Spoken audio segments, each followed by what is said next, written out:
Alors aujourd'hui, j'ai un sujet qui est... j'espère que ça va bien sortir parce que je suis obligé de couper dans le gras, comme on dit. C'est un sujet qui est plus compliqué. Il faut que j'en recoupe pour que ça fitte dans notre heure. Et tout de suite, je nomme le titre de la cassette. Pour Monique, ça va être « Qui est Granby? » C'est un drôle de titre, hein? « Qui est Granby? » Fait que tout de suite là, la question implique que je parle de Granby comme si c'était une personne. C'est qui Granby? Pourquoi je fais ça? Parce que je vais me servir des passages dans la Bible où on voit que, à tout bout de champ, le Seigneur, il parle à des villes comme on parlerait à une personne. Tu sais, il va dire, toi, Jérusalem, qui tue les prophètes que je t'envoie, puis ainsi de suite. Et il leur parle au singulier. Il ne dit pas vous qui faites ça, il dit souvent toi qui fais ça. Il fait et pour les villes et pour les nations au complet, comme entre autres Israël. Il n'a pas fait ça tout le temps. Quand on regarde dans la Bible, on prend le cas d'Israël, dans l'Ancien Testament, dans Genèse, on n'a pas encore vu Dieu faire ça, s'adresser à un groupe comme à une personne. Et Israël comme tel, c'est au départ, la première fois qu'on voit le mot Israël dans la Bible, ça parle juste de Jacob. Ça parle d'une personne. Et là, j'ai fait une étude assez approfondie. Pas sûr qu'elle est parfaite, c'est pas une thèse de doctorat que j'ai faite, là. J'ai une job, moi, quand même, à part de ça. Mais assez approfondie là-dessus. Et puis là, première fois qu'on voit le mot Israël dans la Bible, c'est pour parler de Jacob, donc le personnage de Jacob. Et par après, on avance dans Genèse, Exode et tout ça. Et à chaque fois qu'on parle des enfants d'Israël, de la descendance d'Israël, le mot Israël encore, ici, parle de Jacob, les enfants de Jacob, c'est la descendance de Jacob. Israël est toujours, autrement dit, concerne toujours soit le personnage de Jacob ou un groupe au pluriel. Des fois, on voit Israël, mais d'autres versions vont dire les Israélites. Et là, il arrive un moment donné à Exode 4, qu'on n'ira pas voir pour essayer de sauver du temps, je vous le résume. À Exode 4, Dieu, pour la première fois, va parler d'un peuple comme d'une seule personne. Et il parle d'Israël. Et c'est la première fois, il se réfère à un peuple au singulier. Dieu, par la bouche de Moïse, dit Moïse, tu vas dire ceci à Pharaon. Dis-lui, Israël est mon enfant, mon premier-né. Laisse partir Israël afin qu'il me serve, sinon je tuerai ton enfant, ton premier-né. Et là, c'est la première fois qu'Israël, c'est-à-dire que Dieu parle d'une nation au singulier comme étant une personne à ses yeux. Et plus tard, il va continuer de faire ça, mais là, c'est la première fois. Et on continue après ça, quand on va dans Nombre, dans Nombre, on va aller voir ensemble. Nombre 21. On va aller voir ce qui devrait être possiblement, selon moi, dans la Bible. C'est la deuxième fois où la Bible, maintenant, parle d'une nation comme d'une personne au singulier. Alors, avant Deutéronome et après Lévitique, c'est les nombres. Entre Deutéronome et Lévitique. Nombre 21.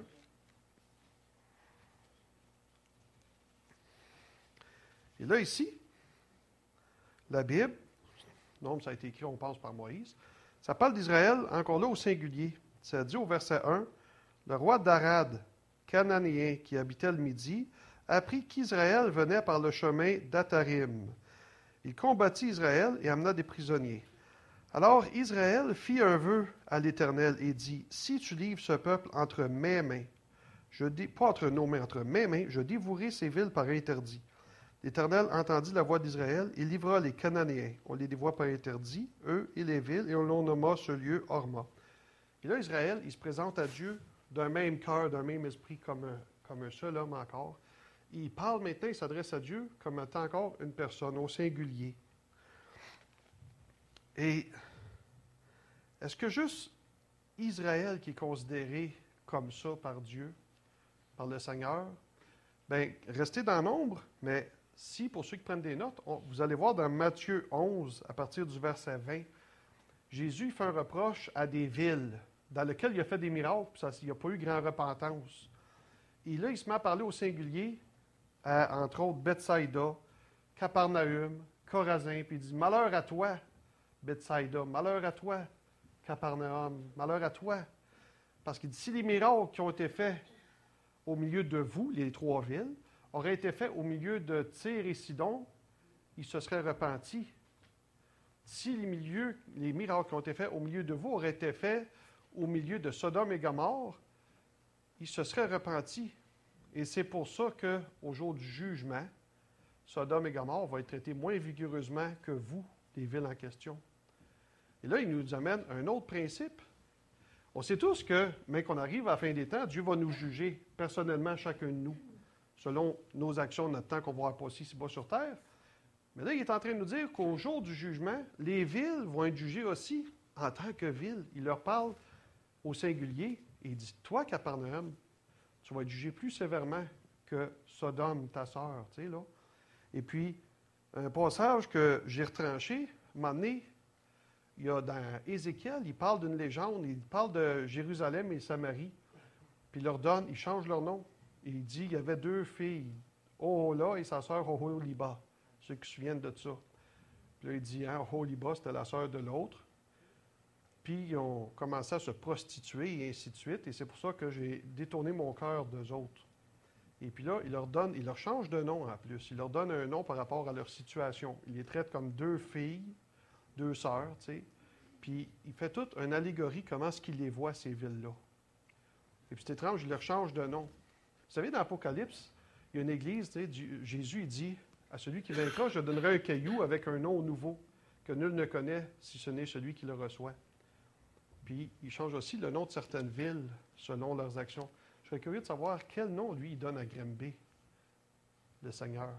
Qui est Grimby aux yeux de Dieu? On pourrait dire qui est Grimby dans le moment, mais on croit qu'il y a des plans pour Grimby. Il y a peut-être un nom prophétique qui donne, tu sais, là. Fait que, pour dire donc, c'est pas juste Israël, c'est applicable à toute ville. Toute ville, les villes, c'est autrement dit, aux yeux de Dieu, il les traite comme une entité. En business, on dit ça une entité corporative, une corporation. OK? C'est comme une personne, ça.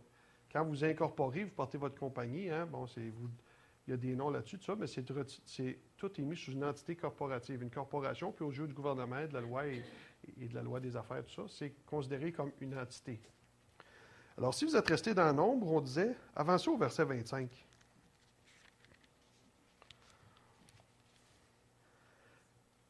Au verset 25, on voit une situation ici, à partir du verset 1.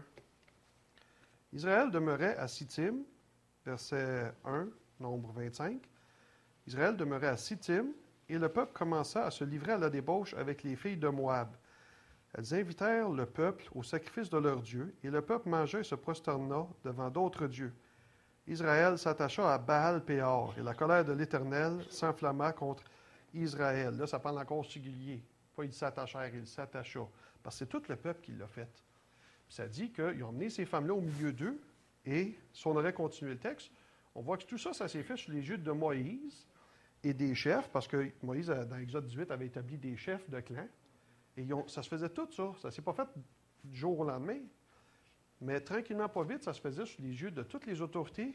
Et les autorités disaient rien puis faisaient rien. Vous savez, il y a un vieux dicton, hein, qui ne dit rien consent. Et là, ce qu'il fait, c'est qu'à un moment donné, c'est sûr que là, il y a un jugement qui tombe sur le peuple. Chapitre 25 le précise peut-être pas, mais plus loin, ça dit qu'à ce moment-là, il y a eu une plaie. Pourtant, là, comprenez-vous qu'Israël, c'était des pécheurs. Ce que je veux dire par là, c'est qu'avant le chapitre 25, ou avant que tout le peuple pêche d'une façon globale, tout le monde pêchait individuellement. Mais il y a un jugement différent quand que des personnes pêchent, à gauche, à droite, et quand que tout le peuple pêche, puis que le gouvernement approuve et dit que c'est correct. Et là, ce n'est pas le même jugement qui vient. Dieu le voit avec un regard additionnel, qui n'est pas juste la même chose qu'un regard, que son jugement individuel, OK? Parce que tantôt, je veux qu'on parle de Grimby. Alors là, je vais vous faire sortir des principes. Une ville ou une nation ou un pays, Israël, c'était pas une ville, c'est un pays, mais il parle aussi pour les villes, peut être considéré comme une entité, une personne aux yeux de Dieu. Puis en tant que ville, peut être soumis à certains jugements additionnels différents des jugements personnels. Fait que c'est pareil dans une église. On sait que comme chrétiens, on peut être soumis, nous autres, dans notre vie, à un jugement de Dieu. Mais vous tournez dans Apocalypse 2 et 3, il parle à des églises, il leur donne des jugements en tant qu'église. Et puis, nous autres, on dit souvent, il y a juste une église aux yeux de Dieu. Oui, une façon de parler, Christ a un corps sur terre. Vous regardez dans Apocalypse, puis il dit à 7 églises. Puis le jugement n'est pas les mêmes parce qu'ils n'ont pas tous le même comportement, mais ils fonctionnent tous d'une façon dans l'ensemble. Fait que c'est pareil comme moi, c'est une chose si je décide, personnellement, de tricher sur mon rapport d'impôt puis de mentir au gouvernement pour mettre de l'argent dans mes poches illégalement. C'est une chose. Mais si on déciderait, les autorités de l'Assemblée de la Parole de Dieu, qu'à la fin de l'année, on va tricher sur notre rapport au gouvernement, puis on le fait d'un commun accord, c'est plus pareil. Si les conséquences ne sont pas les mêmes que si c'est juste moi puis 2-3 ici, que si on décide de le faire toute l'Église. Dieu le voit d'un œil différent. Il y a une balance pour un, il y a une balance pour le groupe. Parce que là, ça veut dire qu'on l'approuve. Ça me fait penser maintenant, si je reprends au niveau national, je me souviens, moi, quand j'étais jeune étudiant, au cégep, disons, l'avortement est encore illégal au Canada, comme partout ailleurs. Tu sais. Mais il y avait des cliniques à des places aux États-Unis, tout ça. Fait que moi, j'ai connu des personnes que, s'ils tombaient enceintes, ou qu'ils s'avortaient eux-mêmes, ou qu'ils allaient le faire à New York, passer aux douanes, puis ils revenaient, puis ils n'étaient pas enceintes, puis incognito, personne ne le savait. C'est eux autres qui ont à répondre devant Dieu. Mais quand le Canada décide d'une façon d'ensemble, corporativement, que maintenant l'avortement, c'est correct, c'est plus péché, c'est bien. C'est pas le même coup d'œil aux yeux de Dieu, c'est pas vu de la même façon. C'est pas pareil. Ici au Canada, on a dit ça, on a dit OK, l'avortement maintenant, non seulement c'est correct, mais en plus on va vous le payer pour que vous le fassiez. Bien, on vient de se tirer dans le pied. On s'en tire du trouble. OK? C'est comme, il y a des choses qui se font, qui sont toujours faites. Prenez la prostitution, il y en a toujours eu, vous me direz. On dit que c'est le plus vieux métier du monde. Fait que toutes les nations ont des problèmes avec ça. Il y a des gens qui travaillent pour la faire légaliser. À date, on ne l'a pas légalisé. C'est comme, oui, on sait qu'on l'a, mais on a toujours refusé de dire que ça, c'était bien et que c'était correct. C'est pareil comme si vous êtes chrétien, si vous avez des grands-enfants, vous êtes peut-être, moi j'ai des chrétiens qui se sont fait demander ça à l'ouvrage. Toi, si ton gars, plus tard, il va amener sa blonde, qu'est-ce que tu vas dire? Toi, tu es chrétien. S'il veut amener sa blonde coucher à la maison, tu fais quoi? Parce que de toute façon, si tu y interdis, il va aller le faire ailleurs à cachette, il va le faire pareil, tu sais. Oui, c'est vrai qu'il va peut-être le faire pareil, comme vous pouvez y interdire de fumer et puis plus fumer à cachette. Si vous dites, chez nous, tu respectes, tu nous respectes, les parents, tu respectes Dieu, puis tu ne fais pas ça, si dans le jour, il va le faire à quelque part, bien, ça sera lui devant Dieu. Sauf que là, en plus d'être coupable de promiscuité, il va aussi être coupable d'avoir désobéi à son père et sa mère. Mais vous ne serez pas coupable. Si vous dites, bien là, il est pour le faire à la cachette, moi, il permet de le faire chez nous, vous allez avoir à rendre compte devant Dieu d'avoir laissé rentrer ça chez vous. Amen. Fait que c'est pareil en tant que nation. Si on dit oui, on laisse rentrer l'avortement, puis nous autres, notre curriculum au Canada, on est des pionniers dans ces choses-là, comme c'est là. On a laissé rentrer ça, l'avortement. Il y a des gens qui se battent pour légaliser la prostitution, pour légaliser la drogue. Et on est une autre sorte de pionnier. Je pense qu'on est le premier pays au monde qui ont légalisé les mariages gays. J'entends dire que certains États aux États-Unis puis certains pays, c'est carrément criminaliser l'homosexualité. Tu peux faire de la prison si on se rend compte que tu pratiques l'homosexualité. Ici, ce n'était pas criminalisé, mais c'est une chose de ne pas le criminaliser puis de laisser les libres droits. Puis une autre chose maintenant de pratiquer le mariage puis l'adoption des enfants puis ainsi de suite. C'est pas pareil. Fait qu'une autre chose que nous, on est supposément la première nation au monde qui a légalisé, reconnu civilement le mariage gay. Isaïe 5,20 dit « Malheur à ceux qui appellent le mal bien et le bien mal. Malheur à ceux qui changent les ténèbres en lumière et la lumière en ténèbres. » Alors, lorsqu'un pays ou une ville accepte maintenant de dire ça, c'est plus péché, c'est correct, ça n'a pas la même implication. Puis pourtant, je regarde le Canada, qu'on est pionnier dans ces choses-là, puis pourtant, on est tellement béni sur d'autres choses. Gilles, dans le temps, il disait qu'il y avait une étude qui montrait que le Canada était numéro 1 au classement de la qualité de vie au monde. C'est là qu'il faisait le mieux, qu'on était le mieux pour vivre au Canada, à une certaine époque en tout cas. C'est vrai que c'est un pays d'abondance. On a de la végétation en abondance. On a des ressources naturelles. On n'a aucune sécheresse sérieuse. Hein, il pogne 2-3 feux de forêt, peut-être, mais personne ne crève de soif au Canada en aucun temps dans l'année, là. On n'a pas ça, nous autres, des tsunamis, puis peut-être 2-3 petites tornades, une couple de petits tremblements de terre. Là, j'ai vécu ça, c'était rien que le fun. Juste pour dire qu'on sait que ça existe. On n'a pas des saisons de tornades comme ils ont au Texas, c'est pourtant pas si loin. Juste le pays d'à côté, des saisons des ouragans, des affaires de même. On ne connaît pas ça, nous autres. Des cataclysmes, puis des histoires comme ça. On est bénis.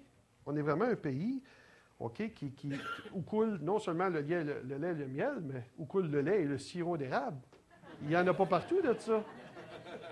Hein? Puis comment est-ce qu'on a remercié Dieu?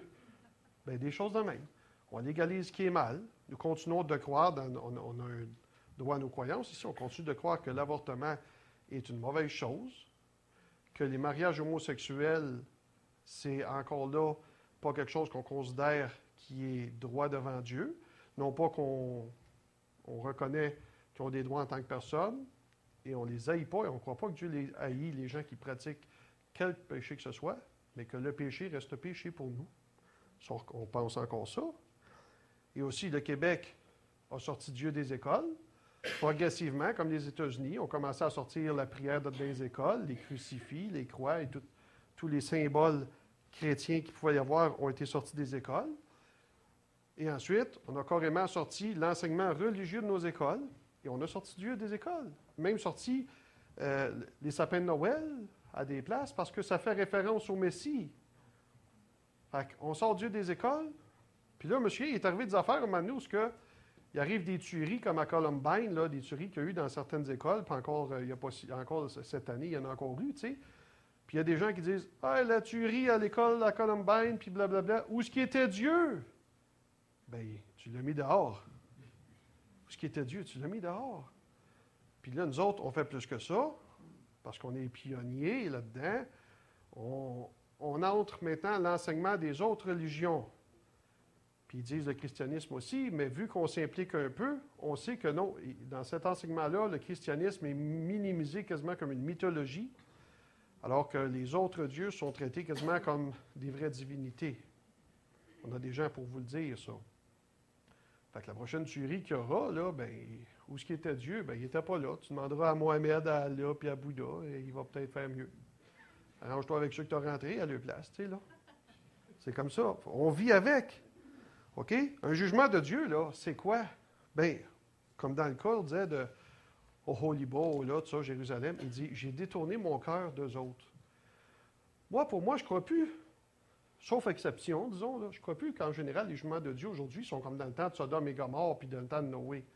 J'ai entendu trop de chrétiens dire ça, que Dieu va emmener des punitions, tu sais, sur les gens qui commettent le péché, tout ça. Quand le sida est sorti, quand ça a commencé à faire beaucoup parler dans les années 80, tu sais, il y a eu bien des chrétiens qui ont dit « C'est un jugement de Dieu contre les homosexuels. » Je ne suis pas d'accord. Ils ont demandé à Billy Graham. Que le Seigneur bénisse Billy Graham. Ils ont demandé à Billy Graham « C'est-tu un jugement de Dieu, le sida, selon vous? » Il a dit non. Il dit « C'est le salaire normal du péché. » C'est ça que c'est. Pour moi, un jugement de Dieu, règle générale, aujourd'hui, on n'est plus sous l'Ancienne Alliance, sous l'Ancien Testament et sous la loi. On est maintenant sous la grâce avec Jésus-Christ. Quand on dit qu'on est en l'an 2008 après Jésus-Christ, on dit souvent en l'an de grâce 2008. Nous sommes sous la grâce. Alors, Dieu, il fait quoi? Il détourne ses regards, puis il nous laisse livrer à nous-mêmes.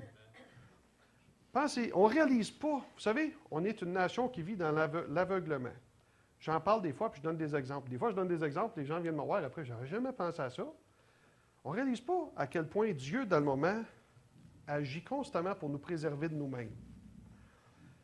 Vous voyez là le crash économique qui est en train de se passer à l'échelle mondiale. C'est quasiment pas croyable qu'il ne soit pas produit avant. Parce qu'on a une économie qui n'est pas basée autant sur l'entrepreneuriat que sur des valeurs spéculatives. C'est toute une économie de spéculation. Hein? On vous dit, votre maison, c'est un investissement. Elle va prendre de la valeur. Pourquoi? Je laisse un bout de bois là, moi, il va pourrir, il ne prend pas de valeur. Ouais, mais elle va prendre de la valeur en ce sens que sûrement quelqu'un va être prêt à payer plus pour ta maison que plus tard. Ouais, c'est dans ce sens-là, oui, c'est purement spéculatif. Qu'est-ce qui arrive si, comme que là, ça commence, personne n'est prêt à l'acheter plus cher? Ben, elle n'en prend pas de valeur. Puis là, c'est ça qui se rendent compte que c'est à cause du marché immobilier, des prêts hypothécaires exagérés, puis tout ça, que là, l'économie vient toute cracher. Mais ce système économique-là, là, fait longtemps qu'il existe, là. C'est presque miraculeux que ça n'allait pas tomber avant ça. Dieu, je crois, nous garde, nous préserve de nous-mêmes beaucoup plus qu'on pense. Là, dans le moment, on se rend compte que nos moindres actions sont en train de tuer notre planète, d'amener du réchauffement climatique, puis tout ça. Je me souviens de Jacques Cousteau, de son vivant des années 80, il avait prédit que le réchauffement de la planète, à ce moment-ci, serait déjà bien plus avancé que ça. On ne parle pas souvent de ça, mais au début des années 90, il y a des volcans qui ont fait éruption dans une certaine partie du monde, puis se sont rendus compte que ça avait comme effet secondaire d'amener un refroidissement temporaire de la planète. Ce qui fait c'est comme si Dieu nous accorde un délai de grâce encore, nous protège de nous-mêmes. Sur bien des choses, là, Dieu nous protège de nous-mêmes. On ne réalise pas des fois, on se dit, hey, il y a bien des fois, moi, là, si le Seigneur n'aurait pas été là, il m'est arrivé tellement d'affaires, j'aurais dû mourir bien des fois. Mais regardez ça, là. Combien de gens ils ont des enfants, puis ils n'ont pas toutes des barrières devant la cave d'escalier. Il arrive des malheurs, mais je crois que si Dieu n'agirait pas, il pourrait en arriver bien plus. Et que si Dieu décide, OK, je retire ma protection, je détourne mon regard, il fait comme qu'il dit dans, je pense que c'est Romains 1,28, il dit, il les a livrés à leur sens réprouvé. Quand vous lisez ça, on dirait qu'il parle encore de l'homosexualité, parce que le contexte direct est celui-là. Mais en réalité, quand vous le regardez comme il faut, vous allez voir, quand on regarde un passage, il va falloir voir les versets avant et après. Puis quand vous allez voir les versets avant et après, là, vous réalisez qu'il ne parle pas juste d'homosexualité, il parle aussi de ceux qui commettent la convoitise, toutes sortes de choses. C'est pas rien que les homosexuels qui font ça. Dans n'importe quel temps, Dieu peut retirer sa main et nous laisser à nous-mêmes, nous livrer à nos sens réprouvés, nous laisser seuls avec les conséquences de notre péché, autrement dit. Ça, je crois que c'est un jugement de Dieu. Maintenant, tournez avec moi, si vous voulez, dans Ézéchiel. Alors ça, c'est à la fin du Nouveau Testament, là. Vous avez tous les petits prophètes. Et avant les petits prophètes, il y a Daniel et Ézéchiel avant. Ézéchiel, donc vers la fin de votre Nouveau Testament. Ézéchiel 22, on va aller voir.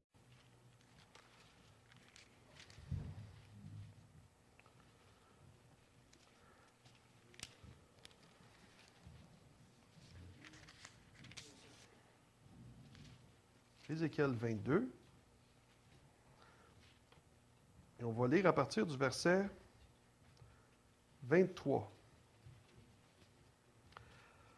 La parole de l'Éternel me fut adressée en ces mots. Fils de l'homme, dis à Jérusalem, tu es une terre qui n'est pas purifiée, qui n'est pas arrosée de pluie au jour de la colère. Ces prophètes conspirent dans son sein comme un lion rugissant qui déchire sa proie. Il déchire les âmes, il s'empare des richesses et des choses précieuses, il multiplie les veuves au milieu d'elles. Ces sacrificateurs violent ma loi et profanent mes sanctuaires. Ils ne distinguent pas ce qui est saint de ce qui est profane.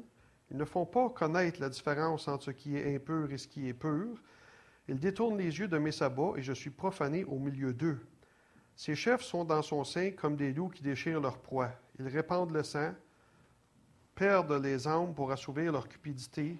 Et ces prophètes ont pour eux des enduits de plâtre, de vaines visions, des oracles menteurs. Ils disent, ainsi parle le Seigneur l'Éternel, et l'Éternel ne leur a point parlé.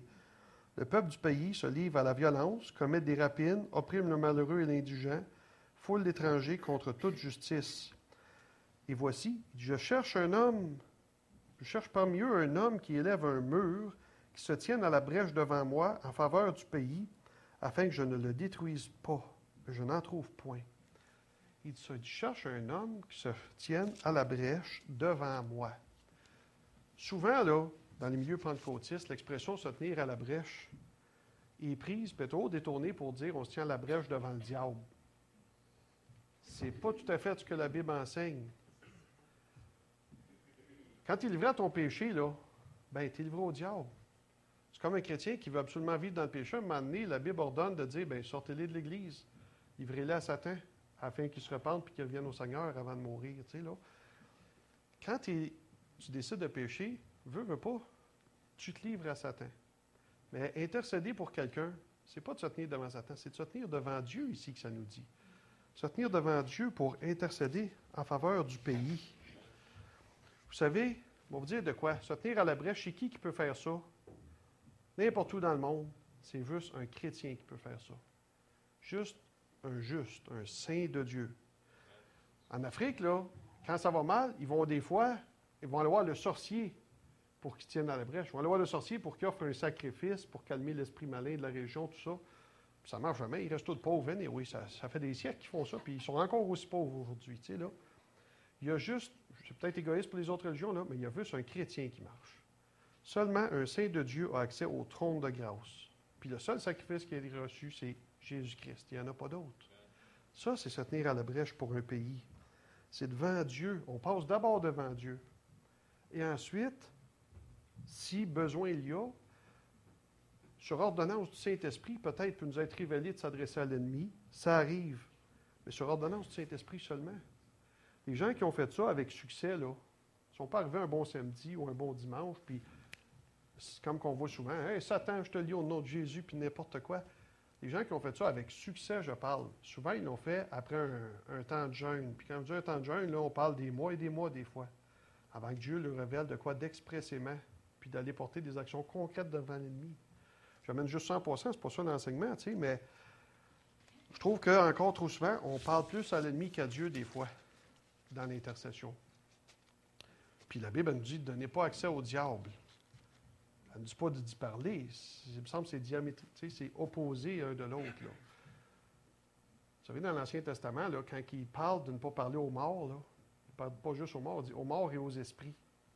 Nous autres, on n'y pense pas souvent, puis on s'adresse à des esprits impurs, des fois à tort et à travers. Fait que, comme je dis souvent, nous, on enseigne beaucoup que la vie chrétienne, ça se vit entre le croyant et Dieu, pas le croyant et le diable. Et ça je pourrais amener un autre tantôt, quelque chose de plus clair, de plus poussé dans les Écritures là-dessus. Mais là, mon but, c'est de continuer de se dire, intercéder pour notre ville, puis reconnaître aussi quel est le caractère de la ville dans laquelle Dieu nous a placés. OK? Alors, on disait ça, dans les écoles, on a sorti Dieu dans les écoles, et avec quoi on se retrouve un coup que Dieu est sorti des écoles puis qui se retire? Bon, on se retrouve avec des écoles qui ont des problèmes de gang, des troubles avec la drogue dans les écoles, des problèmes de décrochage, de l'activité sexuelle qui commence maintenant à 12-13 ans chez nos jeunes. Et comment on règle le problème? On n'a pas Dieu. On met des distributrices de condoms. Ça règle bien de quoi, ça? Ils sont à veille, anyway, ils ont quasiment des relations avant d'avoir leurs règles à cet âge-là. Tu n'as quasiment pas besoin de lui donner de contraception, tu sais. Puis, on met un détecteur de métal parce qu'on a des troubles d'armes dans les écoles. Mon Dieu, moi, dans mon temps, on n'avait pas sorti de Dieu des écoles, puis ça coûtait bien moins cher. Tu sais? Mais c'est avec ça qu'on se retrouve. Donc, on sort Dieu dans notre société, on se retrouve avec des choses comme ça. Maintenant, qu'est-ce qui caractérise une société? C'est intéressant de regarder, OK, qu'est-ce qui peut être des caractéristiques d'une société ou des fois les choses qui empêchent surtout d'avoir un réveil, qui empêchent la parole de Dieu d'agir, des fois de passer à des endroits. Les temps de jeûne et prière peuvent révéler ça. Ça, c'est arrivé à des pasteurs très connus. Il y en a un qui est assez connu, je ne veux pas trop nommer de nom aujourd'hui, mais il y en a un qui est assez connu en Californie, dans la ville de San Jose. La parole de Dieu ne passait pas tellement. Parce que c'est une région très prospère. Vous savez où ce que Beverly Hills et ces coins-là, là, les gens sont très matérialistes. Là, le Saint-Esprit nous a révélé que la colonisation de ce coin-là s'est faite beaucoup basée sur la ruée vers l'or au 19e siècle. Les gens allaient tous dans l'ouest pour avoir des richesses instantanées. Et ça l'a cultivé dans la place, au fil des décennies, un esprit de convoitise attiré toujours par les richesses et les biens matériels. C'est pour ça que ça fait des gens qui sont très matérialistes, beaucoup centrés sur le « je, moi, me, myself and I », puis le linge que je porte, puis tout ça, et qui ne s'arrêtent plus à penser à leurs conditions spirituelles. Un autre point d'entrée d'une autre région, Annapolis, dans le Maryland, le Saint-Esprit, eux autres, nous a révélé que cette ville-là avait été basée beaucoup comme point d'entrée sur la traite des esclaves. Fait que ça a laissé des racines de racisme, de rancune, de mépris de l'être humain, puis ainsi de suite, qui fait qu'on comprend facilement que les gens sont moins ouverts à la parole. Hein, des lieux où il y a beaucoup d'orgueil, là, comme on disait là, en Californie. Comment on combat ça? Un esprit d'orgueil, disons. On lie l'esprit d'orgueil au nom de Jésus. Non, ça ne marche pas. On a vu plein de gens qui ont lié des démons à gauche et à droite. J'ai vu des gens, moi, lier Satan sur Grimby. Ça a-tu marché d'après vous autres? On vient de dire plein de choses, là, puis ça donne rien de... Sinon, on ferait rien que dire, bon, on va lier Satan à l'échelle de la planète Terre, maintenant au nom de Jésus, puis tous nos troubles sont réglés. Un réveil planétaire. On ne combat pas juste avec la langue. Ces gens-là qui étaient prêts avec un esprit d'orgueil dans leur ville, la parole ne passait pas, les gens n'avaient pas le temps, puis t'es qui, toi, de toute façon? Qu'est-ce qu'ils ont fait? On combat un esprit d'orgueil avec un esprit d'humilité. Ils ont été dans des endroits publics, ils se sont mis en petits groupes, ils s'agenouillaient drette là, puis se mettaient à intercéder pour les gens autour d'eux autres. Dans une région qui était très fière, là, voir ces gens-là s'agenouiller, c'était comme, il y en a un qui a été voir, puis qu'est-ce que vous faites? Puis un autre. Puis tranquillement, pas vite, les gens se sont mis à se convertir, la parole s'est mise à passer, puis ils ont eu un réveil dans cette ville-là. C'est comme ça qu'on s'y prend, tu sais. Puis de même, quand on regarde, il y a des places, c'est peut-être pas des points d'entrée, mais il y a des caractéristiques qui sont développées au fil des années. Alors, des pasteurs de Miami, en Floride, eux autres disaient, les caractéristiques de la région de Miami, c'était le crime, la violence, la drogue. Vous savez, si vous avez connu l'émission Miami Vice, là, des années 80, à Miami, c'était ce trouble-là, en Floride. À Orlando, en Floride, l'Esprit nous a révélé que les caractéristiques de la ville, c'était plaisir et loisir. Parce que Orlando, ça a cette réputation-là d'avoir tous ces parcs d'attractions là, grandioses, ces choses-là. La ville est basée là-dessus. Et c'est ça qui distrait les gens de regarder à l'état de leur âme puis de prendre conscience devant Dieu. Les caractéristiques ne sont pas toujours péchées. Je prends l'exemple à Los Angeles. Vous savez, la région d'Hollywood et tout ça. Vous avez là une caractéristique, c'est un centre mondial de distribution des médias. Entre autres, la TV et le cinéma et tout ça. Comme tel, ça fait que c'est une région qui distribue mondialement des images de violence gratuite et de pornographie, dans les faits. Mais c'est aussi un endroit où il y a la maison mère du réseau chrétien de télévision TBN, Trinity Broadcasting Network. Alors, les caractéristiques d'une ville, là, on peut les réclamer pour le Seigneur. Ce n'est pas obligé d'être toujours négatif. Donc, c'est comme ça. On fait le portrait d'une région. Alors, si je vous dirais Las Vegas, c'est facile à dire, les caractéristiques d'une ville de même. Hein? Il l'appelle Sin City. C'est pas pour rien. Maintenant, je voudrais qu'on regarde ensemble Grimby. Pour faire l'application pratique, je voudrais qu'on regarde les caractéristiques de Grimby, de sa naissance jusqu'à aujourd'hui. Je vous ai dressé un petit portrait de l'histoire de Grimby. On va regarder qu'est-ce qui la caractérise sur plusieurs points. J'ai fait peut-être pas tout ressortir, mais j'en fais sortir que je trouvais intéressant, interpellant peut-être pour nous autres en tant qu'Église, OK? Alors, vous savez, avant, le Québec, ça se trouvait sous le régime français. Et dans ce temps-là, une grande partie du Québec était divisée en seigneuries. Mais après ça, quand que la conquête des Britanniques a eu lieu, le sud-est du Québec a été octroyé, selon la coutume des Anglais, sous forme de canton. Et donc, nous, on nommait notre territoire les Eastern Township, donc canton de l'Est. C'était un canton au début. Et c'était principalement réservé aux fidèles sujets qui avaient combattu du côté de la couronne britannique. Donc, c'est beaucoup des Anglais qui sont venus ici. Puis vu que ces Anglais-là, c'était plutôt des soldats, plus que des agriculteurs, bien, plutôt qu'essayer de mettre leur énergie sur la colonisation et la culture des terres, ils ont mis leur énergie sur le commerce. Pour ça que Grimby, ce n'est pas comme un petit village réputé comme un village d'habitants, qu'on appelait certaines régions du Québec. Il n'y en a pas tant que ça dans notre région. Parce qu'au départ, ils ont misé sur le commerce. L'entrepreneuriat qu'on disait tantôt, là. Alors, là, c'était un canton. Les premiers arrivants arrivent. Il n'y en avait pas beaucoup, là. Et en 1853, le gouverneur général de l'Union, il a permis aux habitants de se constituer un village. Ça s'est fait en 1859. Grimby est officiellement incorporé incorporé, on parlait tout à l'heure, Grimby est devenu une corporation, une ville, enregistré en 1859. Et à l'année de son enregistrement, Granby comptait déjà une mission anglicane, une mission méthodiste, une mission congrégationaliste et une mission catholique française et irlandaise. Ça part bien déjà. Et tout ça pour même pas 700 habitants à l'époque, et dont même pas un tiers était français. Là, ils ont commencé à entreprendre des choses.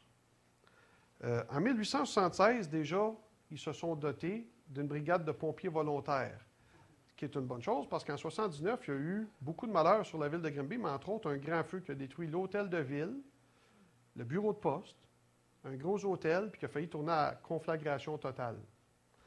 Ce qui a amené la ville à décider de se doter d'un réseau d'aqueducs qui ont terminé en 1895 et qui a été racheté par l'hôtel de ville, devenu municipal par la suite.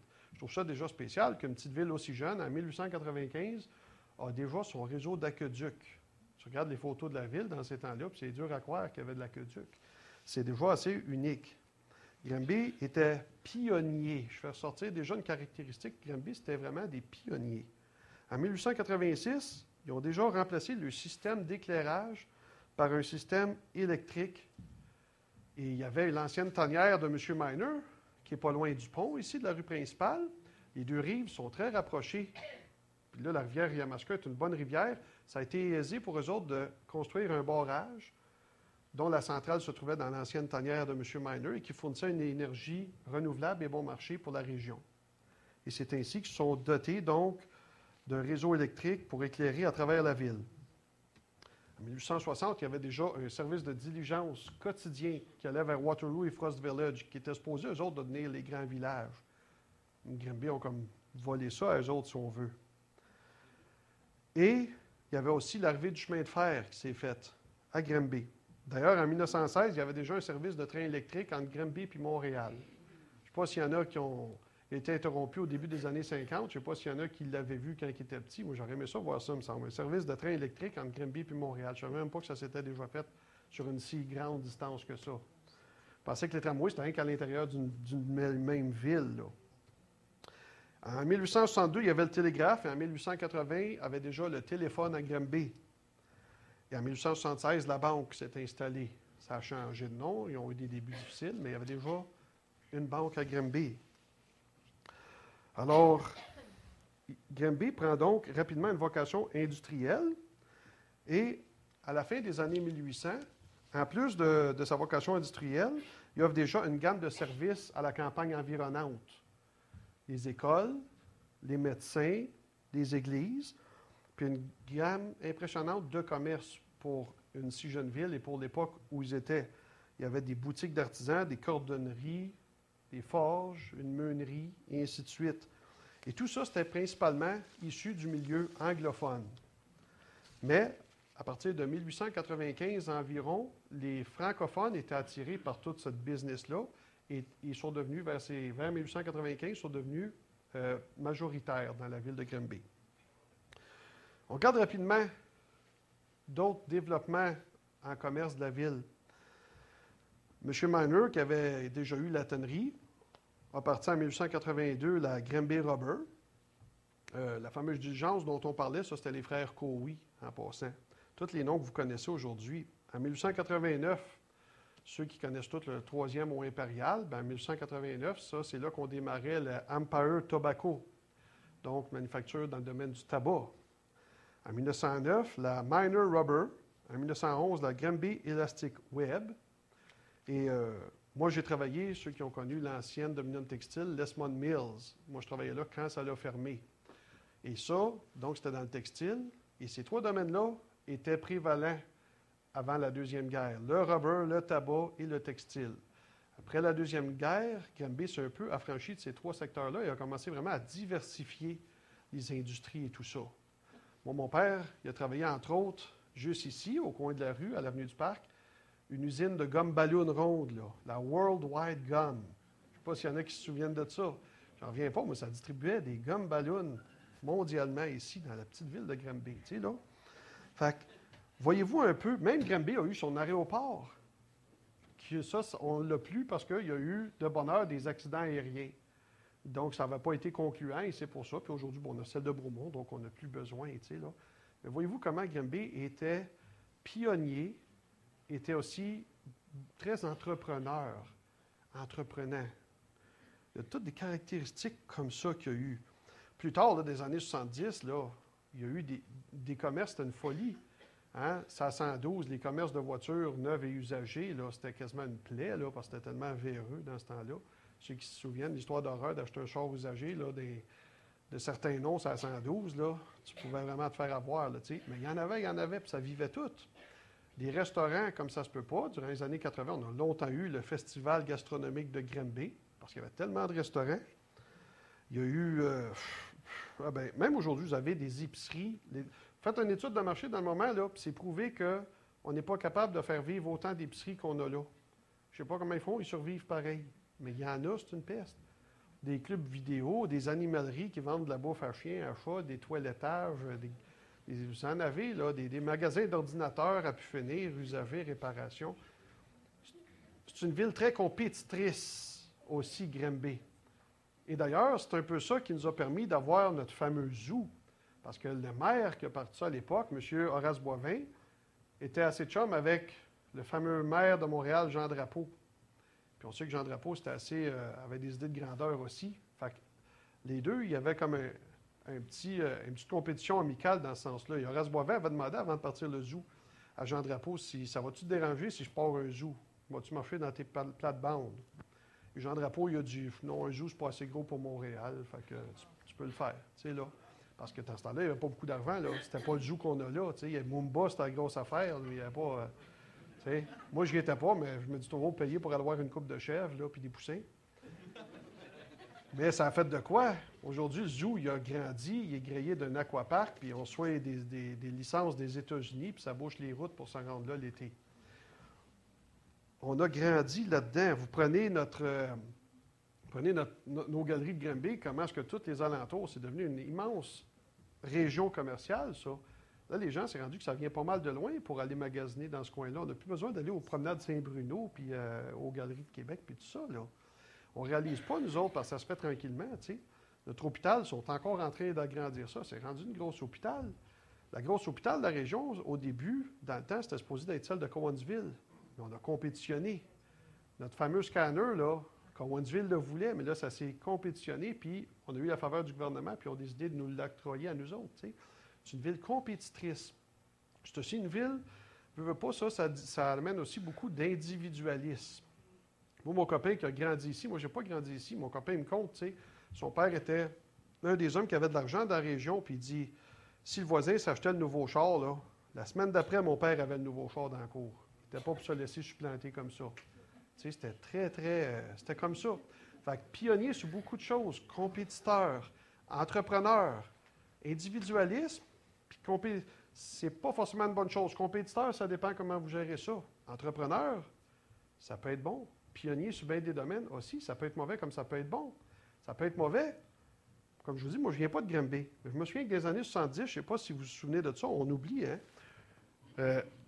Ce que j'entendais de Grimby, là, dans ce temps-là, je le voyais dans les journaux Allo-Police, Photopolice, puis tout ça, là. Dans ce temps-là, je me souviens, il parlait souvent de Grimby comme la place des homosexuels. Parce qu'il y avait juste ici, possiblement le premier bar gay, un des premiers bars gays à Québec, juste au coin ici, de notre rue, où la Banque Royale, c'était le bar gay, le David. Là, tu te souviens de ça, vaguement, le bar gay, le David? Une personne. Vous en souvenez pas, hein? Ben moi, je restais à Laval, puis je n'entendais souvent parler de votre bar gay. Parce qu'il disait qu'il y avait eu le premier mariage gay au Québec. C'était fait là. Pas reconnu par le gouvernement, bien sûr. Je ne sais pas si c'était Michel Giroir ou s'il avait juste été invité. Je ne me souviens plus si c'était lui. Mais je sais qu'il disait que c'était le premier mariage gay au Québec, à Grimby, dans le bar gay. Ça a duré un certain temps. Ça a fait vendre des journaux puis du papier en masse, tu sais, là. Grimby était pionnier dans bien des affaires. On dirait que Grimby, à cause qu'il est resté comme ça, est prêt à prendre n'importe quoi. On a déjà eu notre Grand Prix de Grimby. Vous souvenez-vous qu'on a eu le Grand Prix de Grimby? On a bâti des slabs d'asphalte qui ne servent plus à rien à cause de ça, parce qu'on ne l'a plus. Par contre, on a une affaire qui est unique au monde, on en appelle moins, notre course pour aveugles Mira à l'autodrome, là. Il y a des documentaires qui font le tour du monde sur cette course-là. C'est unique, sa planète. Une course avec des aveugles au volant. Ça ne se passe pas nulle part ailleurs. Ça, on a ça. Ah oui, j'ai vu un documentaire, moi, qui parlait de choses qui se passent à travers le monde, puis à un moment donné, il parle d'une course vraiment extravagante, une course pour aveugles. Je dis, on l'a, ça? Oui, c'était nous autres. On a vu notre autodrome de Granby dans le documentaire.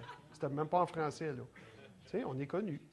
Notre exposition des voitures anciennes, ça, c'est très, très couru. Notre Saint-Jean-Baptiste n'est pas quétaine non plus. Tu sais, le gouvernement de notre ville, là, il s'en cherche des affaires de même. Là. Tu sais, là, un moment donné, il y a quelques années, on a eu, moi, je trouvais ça beau, sculpture de neige à la principale. C'est un concours international, ça. Promener sur la principale, là, à partir du Castel jusqu'à l'autre bout, on voyait des mammouths géants dans la neige, des choses. C'était beau le soir. Mais nos hivers, avec le réchauffement de la planète, ça fondait, on ne pouvait pas en profiter, fait qu'ils ont cancellé ça. C'était de valeur. Ça, c'était des bonnes affaires. Il y a des affaires qui sont saines. Hein? La belle patinoire qu'ils font sur le lac, c'est une belle activité familiale. Mais ils sont prêts à prendre n'importe quoi. Et c'est ainsi que dans les années 90, à un moment donné, à l'Halloween, on a commencé à parler que les sorcières envahissaient Granby. Et là, dans les journaux partout, ils nous annonçaient ça. Les sorcières arrivent à Granby, les sorcières envahissent Granby. Puis à l'Halloween, ils faisaient une activité spéciale pour les enfants. Il y en a eu une, je pense, au chalet des patineurs du lac et ou au centre d'interprétation de la nature. Et là, c'était toujours avec des petits-enfants, puis on dirait... Puis là, ils commençaient à dire que si l'événement pognait, Granby était pour se faire officiellement devenir la capitale des sorcières. L'affaire qui était troublante dans tout ça, c'est que, oui, c'était fait sous le couvert de l'Halloween, puis les sorcières, donc, se mettaient un peu costumées, en costume d'époque un peu, puis jouaient avec les enfants, tout ça, mais chaque fois qu'on voyait les articles de journaux, ça ne disait jamais le vrai nom de la sorcière. C'est comme si, autrement dit, jamais que les sorcières prétendaient clairement jouer un rôle de personnage. Il avait l'air de parler comme s'ils étaient vraiment sorcières. Et ça, je ne sais pas pour ceux qui n'étaient pas ici à ce moment-là, mais pour certains d'entre nous, ça a commencé à éveiller des soupçons. Coudon, c'est-tu juste une façon de parler pour le fun ou si c'est des vraies sorcières qui font ça? On a commencé à prier là-dessus. Et le jour de le gros rassemblement, là, puis là, on avait dit, si ça pogne, puis tout ça, Granby va capitaliser là-dessus pour dire qu'ils sont maintenant la capitale des sorcières. Et c'était pour devenir, comme le carnaval pour la ville de Québec, notre grosse affaire, ça. Et ce jour-là, le frère Luc Gingras, il s'est présenté là-bas à l'événement. Et puis, les sorcières n'ont jamais voulu le laisser rentrer. Puis ils l'ont obligé à sortir, puis il a dit, maman, allez, mais je veux au moins que tu répondes à ma question. Est-ce que tu es une vraie sorcière? Puis la femme, elle a dit oui. Bien, il dit, je te lis au nom de Jésus. Et puis, l'événement a tombé, et puis ça n'a jamais eu lieu. Puis on a rapidement oublié ça. Mais ce qui arrive, c'est que les gens, ce qu'ils ignorent, c'est que dans les points d'entrée de la ville, les francs-maçons, la franc-maçonnerie, vu que c'était beaucoup majoritairement anglais, la franc-maçonnerie et les Rose-Croix étaient très répandus dans la ville à une certaine époque. Ben, en tout cas, dans les postes clés. Quand je dis peut-être pas très répandus en nombre, mais dans les postes clés. Si vous allez au cimetière des Pins, à rue Montaigne, vous pouvez encore retrouver plusieurs pierres tombales, pas très pauvres d'ailleurs, pas quétaines, avec des signes de francs-maçons là-dessus. Je vous ai dit, il y avait eu beaucoup de missions puis de missionnaires dans le temps. Bien, vous regardez au cimetière des Pins, là, vous avez un révérend wesleyen. En bas de sa tombe, c'est écrit « Béni, tu sais, Blessed are those who die in the Lord ». Bénis sont ceux qui meurent dans le Seigneur. Gros symbole de franc-maçonnerie sur sa pierre tombale. Pour vous dire que l'occultisme a toujours été un point, une caractéristique prévalente, mais occultisme, hein, ça veut dire caché, voilé, occulté à Granby. Mais ça a toujours été là. Et autrement dit, Granby, là, ce que je veux vous faire voir, c'est que Granby, c'est comme un pivot de tellement de choses fortes et qui ne marchent pas toujours dans le même sens. Exemple, la chrétienté, on est pionniers, nous autres. On est peut-être un des premiers groupes protestants chrétiens à avoir eu, à leur hôtel de ville, à se faire offrir une salle pour prier. Pas grand ville au Québec qui peuvent dire ça. Puis quand c'est arrivé, hein, le maire Guy Racine, il avait demandé, c'est-à-dire les pasteurs ont demandé, y a-t-il de quoi que vous voulez compris pour la ville? Puis dans ce temps-là, il y avait des troubles avec les Hells Angels. Le maire Guy Racine, il avait demandé de prier pour ça. Puis quelques semaines après, il avait plié bagage d'eux autres mêmes, sans violence. Dans cette heure, on a le président à la place des God's Disciples avec nous autres. T'sais. On a fait ça. On rachète les caractéristiques de notre ville. Alors donc, Granby a été pionnier pour bien des choses comme ça. OK? Une autre chose qu'on a failli être pionnier, vous souvenez-vous, le fameux lave-auto érotique qu'on a failli avoir. Hey, hein? Ça aussi, on a fait parler de nous autres aux nouvelles à travers le Québec. On n'a pas laissé faire ça comme ça. On s'est présenté à l'hôtel de ville, on a parlé fort, puis on s'est dit, on nous dit, le permis est déjà accordé, il n'y a rien qu'on peut faire. On peut faire, nous autres. Il y en a qui disent, s'il faut, on peut aller se tenir sur la rue, on n'est pas sa propriété du lave-auto, puis on prend notre petite caméra, puis on filme les autos. Je suis sûr que les familles vont apprécier d'aller voir passer au lave-auto, puis les femmes aussi, parce que souvent, ce n'était pas des couples qui allaient faire laver les autos. Puis il n'a pas duré longtemps, le lave-auto, il a disparu. Après ça, on a eu le fameux complexe pour adultes, là, qui était supposé être la grosse affaire ici, sa rue principale. Ça fait pas longtemps que c'est fermé sur 1 an ou 2. Et puis, ça a été ouvert une couple d'années, ça. Moi, ça m'a surpris parce que tu ne voyais jamais un chat rentrer ou sortir de là. Je ne sais pas ce qu'ils faisaient leur argent, là. Pour moi, ils en lavaient plus qu'ils en faisaient, là. Ah, mais même, en arrière, c'était tout haut par en arrière. La porte d'en avant était couverte de faire du vent, là. Mais même par en arrière, ça ne faisait pas à queue pour rentrer là, tu sais, là. Puis ça a fini par fermer. Mais nous, sur le coup, on a manifesté beaucoup aussi pour ça. Et ce qui faisait que, le permis était déjà donné, il était trop tard, mais là, ils ont tout changé le zonage pour plus que ça se reproduise à l'avenir. Et c'est parce qu'on a travaillé cette fois-là que maintenant, le studio est exproprié et ne pourra plus rouvrir en dehors de certaines zones, style le parc industriel, là. S'il y en a qui veulent le virer au parc industriel pour aller aux danseuses, là, moi, je trouve que ça fait un méchant bout. Là, je n'y allais pas plus que c'était là. J'espère que personne n'a pris des photos, là. Mais ça, c'est parce qu'on a travaillé pour ça. Puis, on s'est fait connaître aussi. Alors que Granby se faisait connaître parce que des gens de l'extérieur voulaient ouvrir des choses de même, parce qu'apparemment que le complexe là-bas, c'était des investisseurs de l'Ontario. Nous, les gens d'ici, on s'est fait connaître comme quoi on se levait pour ce qu'on croit être juste, droit et moral. Moi, mon beau-frère, il est détective pour la ville de Saint-Bruno, puis il écoutait une nouvelle, il disait, ah oui, vous autres, il dit, ça brasse avec ça, hein? Il dit, le pasteur Martin, qui était à la tête, il savait son nom. Moi, je suis resté surpris, il connaît le nom, puis il l'appelle le pasteur Martin. Il respectait ça, il trouvait ça spécial. Il n'était pas contre le complexe sportif, pas sportif, le complexe d'adultes. Puis pas contre le complexe sportif non plus. Mais il respectait beaucoup. Tu vois que pour lui, c'était un bon exemple de voir ça. Parce que c'est un gars qui croit encore aux valeurs familiales et ainsi de suite. Donc, on est pionnier dans plusieurs domaines. On a plein de domaines que je viens de donner qu'on aurait pu être pionnier pour des mauvaises choses. Vous rendez-vous compte qu'aujourd'hui, on serait pionnier, qu'on aurait un lave-auto érotique, un complexe pour adultes, en plus des bars de danseuses qu'on avait déjà. On aurait tout ce que j'ai nommé depuis tout à l'heure. Là, on serait à la capitale des sorcières. Un autre tantôt, on s'est levé parce qu'il y avait un bar de Hells Angels qui voulait ouvrir ça à 112. On était à l'hôtel de ville pour ça.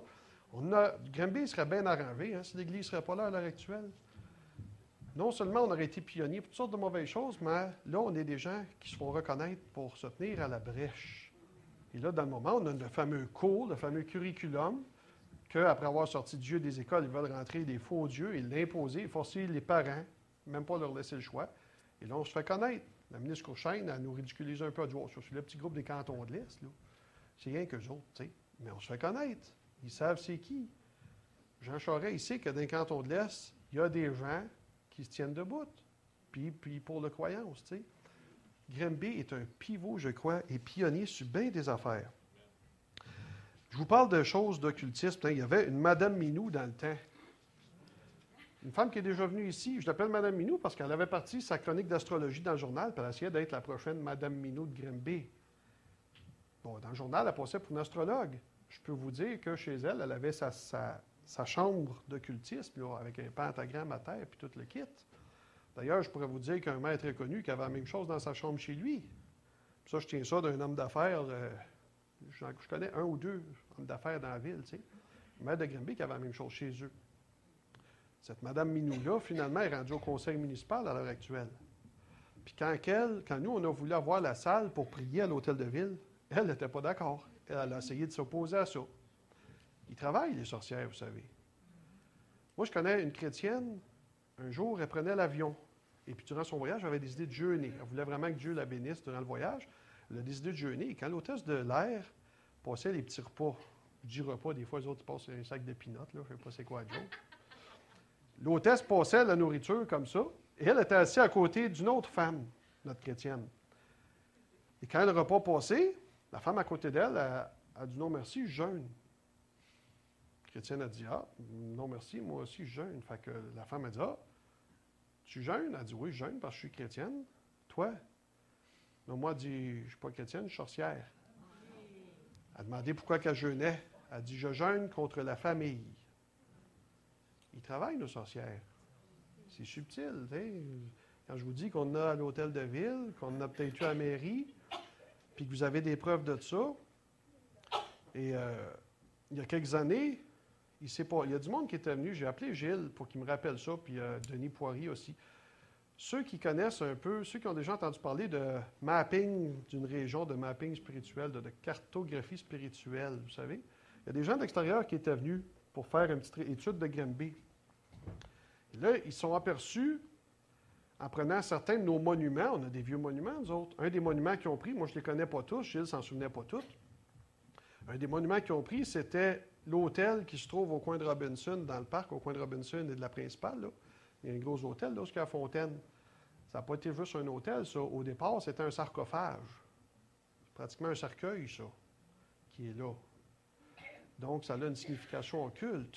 Et là, il a pris des points de repère dans la ville comme ça. Ils se sont aperçus que ça faisait des lignes droites et que ça faisait une croix sur la ville. Et à la tête, c'était le dernier temple maçonnique de francs-maçons qu'il y a eu à Granby. Que les francs-maçons ont vendu à une branche plus de classe ouvrière d'eux autres, qui sont appelés les Odd Fellows. Et ce qui fait intéressant, c'est que nous, l'Assemblée de la Parole de Dieu, on a été, et c'est ça qu'on a loué comme local de notre première église.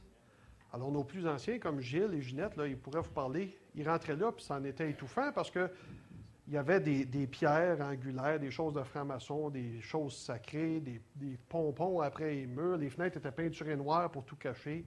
Le plafond peinturé noir, puis des cadres là, de grands maîtres maçonniques. Il y en avait tout le tour. Eux autres, ils ont commencé à demander, serait-il possible d'en enlever quelques-uns, là, qu'on voit clair un peu, toujours bien, là, tu sais, là. Alors, du coup, ils en ont mis juste en arrière. Puis à un moment donné, Gilles, il me dit, dans le temps de le dire, sans que les autres poussent trop, il avait tout enlevé. Et puis, éventuellement, l'Église a acheté la bâtisse et leur a fait un genre de bail d'1 an où ils pouvaient venir gratuitement faire leurs réunions. Et puis, après quelques réunions, ils ont complètement lâché. Ils ont fait juste une réunion, puis ils ne sont plus jamais revenus. Ils ne sont plus prévalus. Puis le dernier temple maçonnique de Granby, qui est à la tête de la croix sur la map, est devenu notre Église. Et est encore aujourd'hui une Église chrétienne.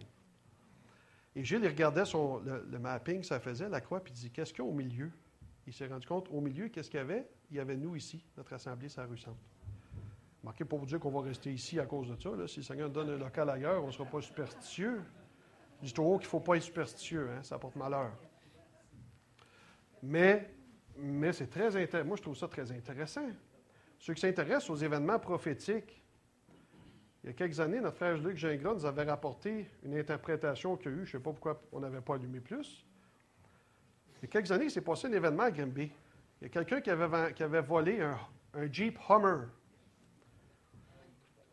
Et il avait été se promener, il avait été passé dans le cimetière de la rue Cowie. Il avait été faire des dégâts là. Et ensuite, il était parti vers l'hôtel de ville. Il avait craché dans l'hôtel de ville avec le gros Hummer. Hein? Au palais de justice. Palais de justice. Mais bon, il a traversé de bord en bord vu que c'est collé ensemble. Et là, Luc, il disait, le cimetière, là, c'est le domaine des morts, c'est le symbole de l'occulte. Et l'affaire que moi j'ai rajouté par après un Hummer, ce n'est pas un véhicule ordinaire, c'est un véhicule de guerre ça, au départ dans son concept, le Hummer. Le Hummer, c'était pas supposé d'être sur route, c'est un véhicule qui avait été conçu juste pour l'armée. Puis là, dans les années 80, une couple de riches excentriques, là, comme entre autres Arnold Schwarzenegger, s'est acheté ça pour se promener dans la rue. Puis là, les vedettes ont trouvé ça cool, puis les riches ont commencé à s'acheter ça. Mais on dit qu'avec les prix de l'essence, dans le moment, là, ça se vend pour 20 000 $. Que ça s'achetait pour d'un 6 chiffres, un Hummer. Mais au départ, c'est un véhicule de guerre qui a été passé dans le cimetière, symbole de force occulte, pour ensuite faire une attaque dans le symbole de justice de notre ville et dans l'hôtel de ville, comme une déclaration de l'ennemi comme quoi les forces occultes attaquaient notre ville à Granby. Je vous dis pas, vous n'êtes pas obligé de croire à ça pour prendre tout le reste de ce qu'on survole aujourd'hui, mais moi, je trouve ça très intéressant. Je regarde ça, puis je dis pas non. Et plus récemment, Yvon Blanchard nous a parlé de ça, que lui avait vu de quoi Yvon nous en dit des fois, il m'a conté quelques histoires hier, puis il n'aimait pas tout prophétique. Il voit souvent comme des bénédictions, mais celle-là, il voit prophétique, puis moi, j'y accorde le bénéfice du doute là-dessus. Il se promène souvent en campagne, il se promenait près du lac Boivin. En hiver, il y avait pas, c'était assez désert, il faisait froid, puis il a vu quelque chose qu'on voit déjà pas souvent, à proximité de la ville, un coyote. Et le coyote marchait sur le lac gelé. Il s'en allait pour rentrer dans la ville. Moi, j'ai déjà entendu parler de chevreuil une fois ou deux. J'ai jamais entendu parler d'un coyote. Un renard au pire, là. Mais le coyote s'en allait pour rentrer dans la ville. Il était tout seul. Et là, il a vu Yvon. Quand il a vu Yvon, il s'est mis à bougonner. Puis il s'est mis à chialer après Yvon. Il a fait demi-tour complet et il est reparti d'où il venait. Et on peut y voir un symbole prophétique, là aussi. Yvon, ce matin-là, il était tout seul, puis il a vraiment senti ça comme ça. Puis moi aussi, je trouve ça intéressant. Je crois que Dieu a des grands plans pour Granby. Grande bénédiction. Et l'ennemi le voit, ça. S'il y a plein d'anges qu'on ne voit pas, l'ennemi peut sûrement les voir, lui. Hein? Et si l'ennemi a des plans pour Granby, c'est que Dieu en a. Parce que avant même que Lucifer soit créé, avant même qu'il soit chuté sur la terre, Dieu avait déjà décidé toutes choses dans sa création. Il avait déjà son plan pour Granby. Dieu avait des grands plans pour Granby. On dit souvent que le Québec et le Canada n'ont jamais été visités comme la plupart des autres nations sur Terre ont eu les grands réveils.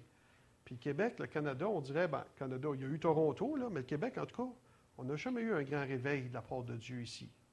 Et on l'attend encore. Il y a eu des prophéties pour ça. Et je crois qu'au Québec, Granby est un pivot, est un pionnier là-dedans. Je crois personnellement à ça, puis je sais que je suis convaincu que je ne suis pas tout seul à le voir comme ça. Granby, il y a vraiment des plans pour Granby, dans ce sens-là. Je le vois moi un peu comme une métropole, Granby. Puis quand j'avais ce mot-là, métropole, je dis, allez voir dans le dictionnaire, métropole. Il y a plusieurs définitions. J'ai regardé une couple de dictionnaires, mais une, je trouve intéressante, c'était écrit « Ville destinée à rééquilibrer l'activité d'une région en lui donnant une certaine autonomie, une certaine liberté. » J'aime ça. Si on peut faire ça, si on peut libérer notre ville pour le Seigneur, puis rééquilibrer l'activité, vu qu'il y a une balance d'activité, autant... Écoutez, je ne vous compte pas mes histoires, mais je peux vous dire de quoi, moi. À l'Halloween, j'ai été faire mes recherches. J'ai été dans le bois des prairies, l'autre bord du cimetière Mountain. Je n'ai parlé à quelqu'un ici. J'en ai déterré des restants de lambeaux de chair animale. Puis à SPCA, là, ils en ont affiché des photos, je les ai vues. Des chats sciés, pas juste tués à peluche pour le fun, de façon très réfléchie, sciés, là, à partir de la tête jusqu'entre les jambes, sciés en deux, des affaires, là, des sacrifices, tu sais. Les autres SPCA, ils disent, des jeunes font ça pour le fun. Fait qu'ils l'affichent pour sensibiliser les gens à la cruauté animale, mais il y a beaucoup plus que ça. Des chats dépaissés de leur peau complètement, puis des choses, des chats, des chiens, tu sais, là. Il se passe des affaires à Granby, je peux vous le dire. Moi, j'ai rencontré des jeunes qui m'ont témoigné avoir vu non seulement des sacrifices animaux, mais je peux dire, j'ai une jeune, moi, qui a vu un sacrifice humain, qu'elle a vu le jeune. Ils ont montré après, parce qu'elle connaissait des jeunes satanistes en ville. Puis comment je sais qu'elle ne me mentait pas? Bien, je peux vous dire que, premièrement, quand elle me l'a dit dans le temps, elle avait déjà très peur parce qu'elle savait qu'elle ne devrait pas le dire. Mais après ça, elle est devenue chrétienne. Fait qu'un coup qu'elle est devenue chrétienne puis qu'elle était bien transformée, j'ai retourné la voir pour dire, tu te rappelles-tu ce que tu m'avais dit? C'était-tu bien vrai? T'sais? Elle ne m'avait pas menti. Puis ses amis, c'était des satanistes. Puis ils recrutaient à Granby. Ils faisaient des parties. Ils font des parties. Puis là, mettons, ils mettent une chandelle là, devant tous les autres jeunes. Puis là, ils l'allument, puis ils l'éteignent sans y toucher. Puis là, ils aimeraient tout ça, être capables de faire ça. On peut te montrer comment faire ça. Puis là, ils les initient comme ça aux choses de l'occultisme. Tout dans notre région. Il se fait des choses qu'on ne soupçonne pas. Que je n'ai plus le temps de vous parler, mais je peux vous dire que, tu sais, à un moment donné, nous autres, mon épouse et moi, qu'on s'impliquait plus auprès de ces jeunes-là, on faisait quand même attention un peu. Ça pourrait devenir dangereux, on ne sait pas. Je crois qu'il y a vraiment des choses à Granby pour notre ville. Et c'est pour ça que c'est important de se tenir à la brèche pour notre ville. Il pour rééquilibrer l'activité de notre région.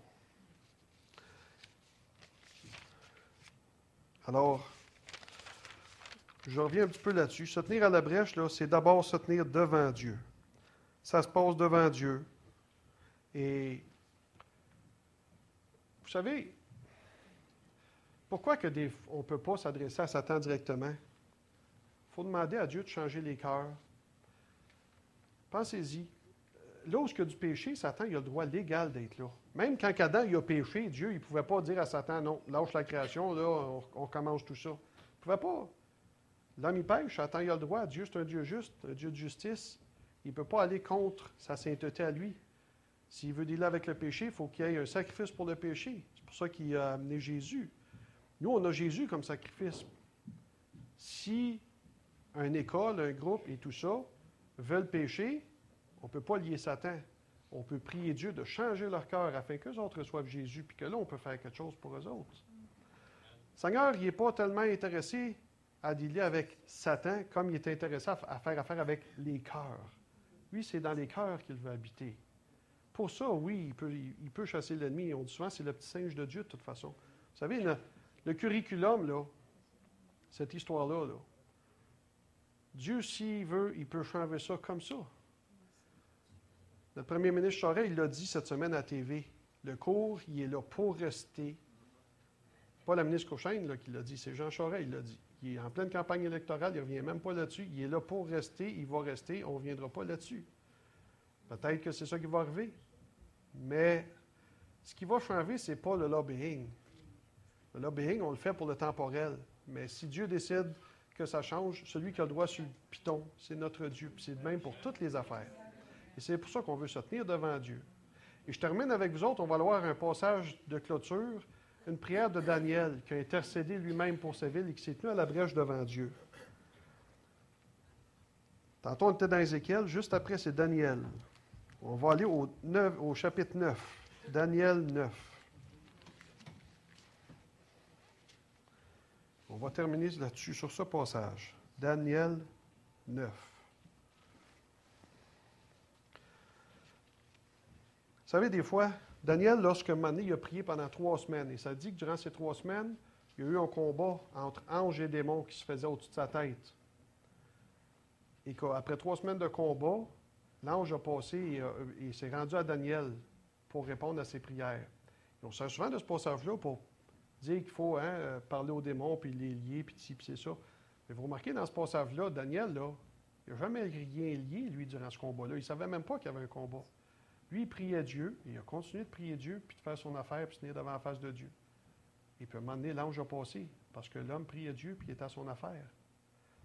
C'est ce chapitre juste après. Mais là, dans Daniel 9, on termine sur cette prière de Daniel, au verset 17. Daniel 9, 17.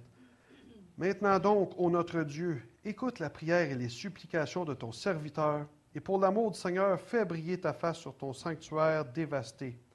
Mon Dieu, prête l'oreille et écoute. Ouvre les yeux et regarde nos ruines. Regarde la ville sur laquelle ton nom est invoqué. Car ce n'est pas à cause de notre justice que nous te présentons nos supplications, c'est à cause de tes grandes compassions. Seigneur, écoute. Seigneur, pardonne. Seigneur, sois attentif. Agis et ne tarde pas, par amour pour toi, ô mon Dieu, car ton nom est invoqué sur ta ville et sur ton peuple. Amen. Seigneur, on te prie pour cette ville, pour la ville dans laquelle tu nous as placés, Seigneur. On te prie pour cette ville de Granby, ô Dieu. On sait que ce n'est pas une ville qui est toujours sainte devant ta face, mais on sait aussi que tu as des grands plans, Seigneur. Et à cause de ça, on croit que l'ennemi peut avoir des grands plans. Ô Dieu, à cause de ton nom, à cause de ce que tu as résolu dans ta sainteté, dans ton cœur, ô Dieu, agis sur cette ville. Continue de te servir de nous pour faire ta volonté sur cette ville, Seigneur, ô Dieu. Guide-nous toujours, donne-nous toujours l'amour des gens qui nous entourent, Seigneur. Oui, Seigneur, on dit qu'on va avoir une grande église de 900 personnes. On veut être un pivot dans ton plan. On veut être jugé digne d'être utilisé par toi, Seigneur. Oh, merci, ô Dieu. Et Jésus, deviens l'agneau pour cette ville. Deviens le sacrifice pour le péché de notre ville, Seigneur Jésus. Merci, Seigneur. On invoque ton nom sur cette ville. Change les cœurs, Seigneur Jésus. Oui, Seigneur Jésus, toi, cœur du Père, Fils de Dieu, mon frère, notre frère, entreprends pour cette ville, Seigneur.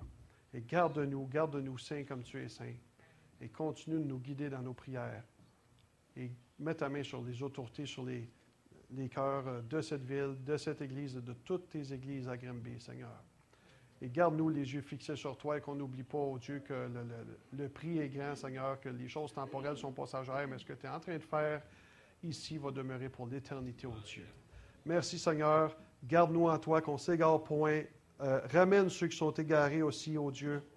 Et en toute chose, tu as toute l'honneur et la gloire, Seigneur. Amen.